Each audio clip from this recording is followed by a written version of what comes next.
今天是俺家翟浩达4岁生日，这边没有什么儿生日年苦日的说法，他们外国人没有啥就是追忆苦难的习惯，过生日没人会想到提一嘴什么当妈生娃不容易啥的，感觉孩子都是这些女子打个喷嚏啪嚓家伙掉出来的。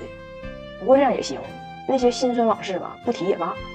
但是我老公呢，毕竟在中国待过，知道孩子生日这天当妈的也可以被提及一下，他还算贴心，居然在今天给我准备了一个小礼物。其实准确的说呢，这应该算是英国的医疗系统给我的一个礼物吧。今天跟你好好唠唠啊。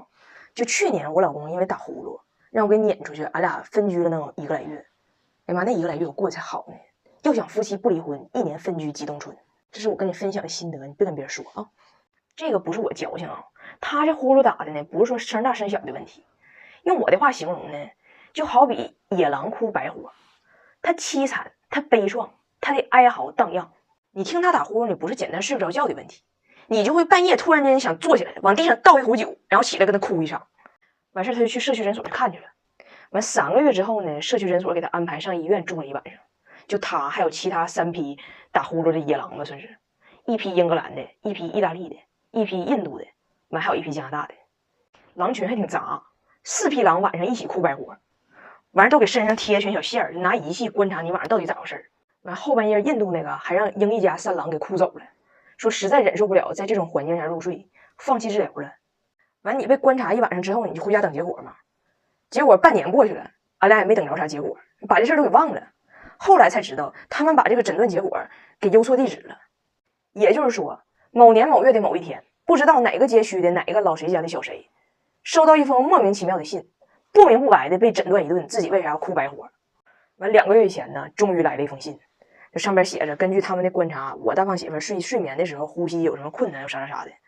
完事解决的方式有2种，第一就是减重，太胖了，第二呢就是有一种仪器他们会给我们邮来的。一算这个时间轴哈，从他第1次去诊所看这个事儿，到最后所谓的这个治疗仪器邮到我家，就差一点点，正好1年。就这速度，野狼要是哪回哭急眼了，给自己哭走了，都不一定能赶上。结果东西一到，我老公这家还挺正式的，把这个他等了能有1年的治疗仪器给我拿来了，还把它当成了儿生日年苦日给我留的惊喜。我一看，这玩意儿，就这玩意儿了。他这个塞我嘴里有点费劲，我就给你展示一下这原理啊。就是正常时候人打呼噜不应该这样吗？对吧？把它怼到你下牙上以后呢，你的嘴就是这样的。所以说你平时打呼噜的时候你是，现在你就是